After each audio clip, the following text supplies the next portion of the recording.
Hi friends, नौकरी platform में आपका स्वागत है। दोस्तों, आज के वीडियो में हम आपको बताएंगे रीजनिंग के बहुत ही महत्वपूर्ण प्रश्नों के बारे में। और ये सभी प्रश्न आपके कॉम्पिटिटिव एग्जाम्स में बार बार पूछे जाते हैं। जिस पैटर्न के क्वेश्चन हम करवाएंगे, इस तरह के क्वेश्चन सभी कॉम्पिटिटिव एग्जाम्स में पूछे जाते हैं। साथ ही यहाँ इस तरीके के प्रश्नों को सोल्व करने का बिल्कुल आसान जो है तरीका बताएंगे, ताकि आपके जो भी कॉम्पिटिटिव एग्जाम्स आप देने जाओ, उसमें रीजनिंग के क्वेश्चन हल करने में आपको कोई परेशानी ना हो। एक पर्सनल सजेशन है आपके लिए कि जो भी क्वेश्चंस हम करवा रहे हैं, आप उनको नोट ज़रूर करिएगा, ताकि बाद में रिवीजन के टाइम आपको कोई दिक्कत ना हो।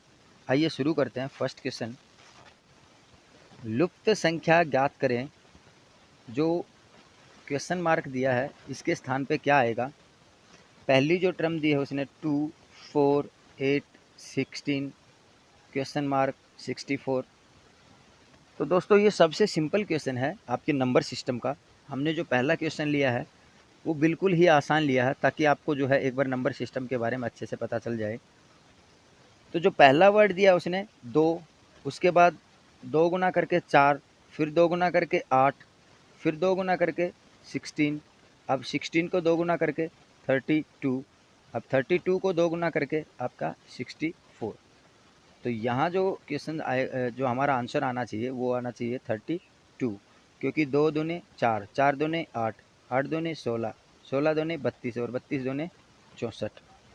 तो आपका राइट आंसर होना चाहिए ऑप्शन बी, 32।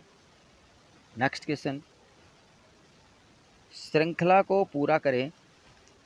जो आपको सीरीज दी गई है उसको पूरा करना है कि जो लास्ट में जो 2 टर्म्स पूछी गई हैं वो कौन कौन सी होंगी।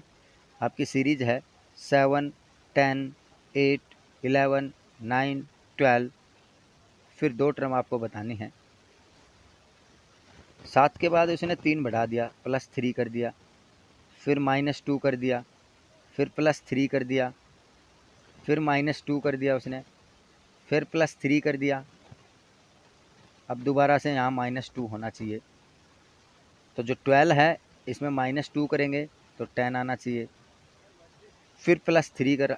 एक बार क्वेश्चन में उसने +3 किया है, दूसरी बार -2 किया है, फिर +3, फिर -2, फिर +3 तो -2। इस पैटर्न से आपको इस क्वेश्चन को हल करना है। तो जो लास्ट टर्म है उसमें आपको -2 करना है, बिकॉज इसमें +3 कर दिया, -2 आ गया, +3 कर दिया, -2 आ गया, +3 कर दिया, -2 आएगा। तो 12 - 2 = 10। अब इसके बाद इसमें +3 करना है, 10 + 3 13। जो आपका राइट आंसर आना चाहिए वो यहाँ -2 मतलब 10, और फिर उसके बाद +3 मतलब 13। तो 10 और 13 जो है आपकी सेकंड लास्ट और लास्ट टर्म होनी चाहिए, जो कि आपके ऑप्शन डी में मैच करती हैं, 10 और 13। तो आपका राइट आंसर है ऑप्शन डी। नेक्स्ट क्वेश्चन, लुप्त संख्या ज्ञात करें। सबसे पहली टर्म है 10, 18, 28, 40, 54, 70, और लास्ट जो आपको बतानी है। पहले टर्म को जो 10 है उससे उसने 18 बनाया है, मीन्स जो है +8 ऐड किया है। उसके बाद 18 से 28 बनाया है, मीन्स +10 ऐड किया है। अब 28 से 40 बनाया है, तो 40 बनाया मीन्स उसमें +12 किया है। और 40 से 54 बनाया मतलब +14 ऐड किया है। और 54 से 70 बनाया है मतलब +16 ऐड किया है। अब आप देखेंगे कि पहले 8, फिर 10, फिर 12, 14, 16, इस प्रकार से उसने ऐड किया है। अब 8 में 2 बढ़ा के मतलब 10 ऐड किया, फिर 12 ऐड किया, फिर 14, फिर 16। तो आगे जो है वो 18 या 18 ऐड करने हैं। तो जो अपना 70 आया है लास्ट टर्म, उसमें आप 18 जो है ऐड करेंगे, 18 ऐड करने के बाद आपकी जो नया नंबर बनेगा वो बनेगा 88। तो आपका जो राइट आंसर होना चाहिए वो है ऑप्शन सी, 88। 70 में जो है आप 18 जोड़ेंगे या 18 जोड़ेंगे तो आपका बनेगा 88। तो आपका राइट आंसर है ऑप्शन सी, 88। नेक्स्ट क्वेश्चन, लुप्त संख्या ज्ञात करें। जो क्वेश्चन मार्क दिया है उसकी जगह आपको संख्या बतानी है।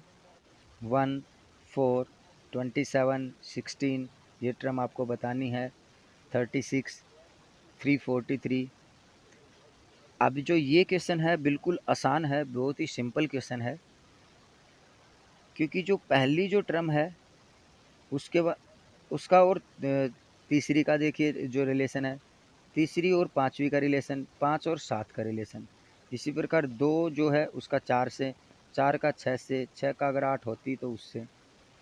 एक संख्या का जो है एक संख्या छोड़ के दूसरी संख्या से रिलेशन दिया है। जो ओड नंबर पे जो संख्याएं दी गई हैं उनका ओड नंबर की संख्याओं से रिलेशन है, और जो इवन नंबर पे जो संख्याएं दी गई हैं उनका इवन नंबर की संख्याओं से जो है रिलेशन है। तो एक बार देखते हैं कि जो एक है उसके बाद उसने 27 बनाया, पहले 1 फिर 27, फिर यहाँ जो आपको पता करनी है, और फिर बनाया लास्ट टर्म 343। अब आप पाएंगे कि जो 1 है ये 1 का क्यूब दिया उसने, और 20 जो 7 है वो 3 का क्यूब दिया है। 3 तिये 9 तिये 27। अब यहाँ किसका आना चाहिए ये पता करना है, और जो लास्ट टर्म दी है वो 7 का क्यूब दिया है। 7 7 49, 49 7 343। इसी प्रकार जो दूसरी टर्म है उसका चौथी से रिलेशन है, चौथी का छठी से रिलेशन है। ये 2 का स्क्वायर है, ये 4 का स्क्वायर है, और ये आपके 6 का स्क्वायर है। जो विषम प्लेसेस पे जो संख्याएं दी हैं उसने, उसमें उसने जो संख्या है किसी भी संख्या का क्यूब किया है, और जो सम प्लेसेस पे जो संख्याएं दी हैं 4, 16 और 36, इसमें उसने जो है किसी भी संख्या का स्क्वायर किया है। अब वो स्क्वायर भी एक सीक्वेंस में किया है, जैसे यहाँ जो है 1 का क्यूब है, ये 3 का क्यूब है, मतलब 1 3, फिर 7 का क्यूब है, मतलब 1 के बाद 3, 3 के बाद यहाँ 5 होना चाहिए, फिर उसके बाद 7 होना चाहिए, फिर 9 होना चाहिए, 9 का क्यूब, फिर 11 का क्यूब। इस प्रकार से जो बीच में जो संख्या दी है उसने, जो संख्या पूछी है हमसे, वो 5 का क्यूब होनी चाहिए। तो यहाँ 1 का क्यूब है, 3 का, फिर 5 का, फिर 7 का। तो ये जो आंसर आना चाहिए ये 5 का क्यूब होगा। 5 का क्यूब होता है 125। तो आपका राइट आंसर है ऑप्शन सी 125। नेक्स्ट क्वेश्चन, श्रृंखला पूरी करें। जो सीरीज़ दी है उसको पूरा करना है, कि जो आपके लास्ट में जो क्वेश्चन मार्क दिया है उसकी जगह क्या आएगा। 3, 12, 27, 48, 75, 108। पहली जो टर्म है 3, उससे उसने दूसरी टर्म बनाई 12, फिर तीसरी 27 बनाई, तो 3 से जो 12 बनी, मतलब +9 ऐड किया उसने। फिर दूसरी से तीसरी ऐड की, मतलब +15 ऐड किया उसने। और तीसरी से जो है चौथी बनाई, मतलब 27 से 48 किया, मतलब 21 ऐड किया उसने। फिर उसके बाद 48 से जो है 75 बनाया, मतलब उसने जो है 27 ऐड किया है। उसके बाद 75 से 108 बनाया है, तो मतलब उसने 33 ऐड किया है। अब आप पाएंगे कि इस सीरीज में जो है पहली जो संख्या है उसमें 9 ऐड किया, फिर 15, 21, 27, 33। मीन्स हर जो संख्या बढ़ाई है उसमें इसने 6 संख्या और बढ़ा के बनाई है। 9 और 6 15, 15 और 6 21, 21 और 6 27, 27 और 6 33।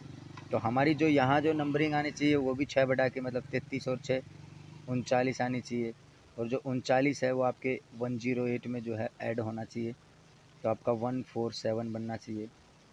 तो जो आपका आंसर होगा वो 147 होना चाहिए। यहाँ उसने 9 बढ़ा के जो ऐड किया है, यहाँ 15, यहाँ जो है उसने 21, यहाँ 27, यहाँ 33। मतलब हर संख्या में जो बढ़ाया है उसमें भी एक नया लॉजिक लगाया है, कि जो 9 है उसके बाद इसमें 6 जो प्लस ऐड करके 15, फिर 6 ऐड करके 21, फिर 6 ऐड करके 27, 6 ऐड करके 33, फिर 6 ऐड करके जो आपका 39। तो अभी इन दो संख्याओं के बीच में जो है पहली और दूसरी के बीच में 9 का गैप है, दूसरी तीसरी में जो है 15 का गैप है, तीसरी चौथी में 21 का गैप है। चौथी पाँचवीं में 27 का और पाँचवीं छठी में जो है 33 का। तो जो छठी और सातवीं होगी इसमें जो है 39 का गैप होना चाहिए। मीन्स जो 108 है इसमें जो है 39 जो है ऐड होना चाहिए। इस प्रकार से आपका जो राइट आंसर होगा वो ऑप्शन ए होना चाहिए 147। प्यारे दोस्तों, हमारी पूरी कोशिश ये रहेगी कि आपका किसी भी कॉम्पिटिटिव एग्ज़ाम्स देने जाओ आप, उसमें एक भी रीजनिंग का क्वेश्चन गलत ना हो, इसके लिए हम भरपूर प्रयास कर रहे हैं। साथ ही आपको भी निश्चय करना होगा कि जितने भी हम क्वेश्चंस करवा रहे हैं आप उनको किसी एक अच्छी सी कॉपी में नोट करिएगा, ताकि दोबारा से रिवीजन करने में आपको दिक्कत ना हो। अगर आप हमारे चैनल पर नए हैं तो प्लीज़ लाइक, शेयर और सब्सक्राइब ज़रूर करें। Thanks for watching our video. Thank you.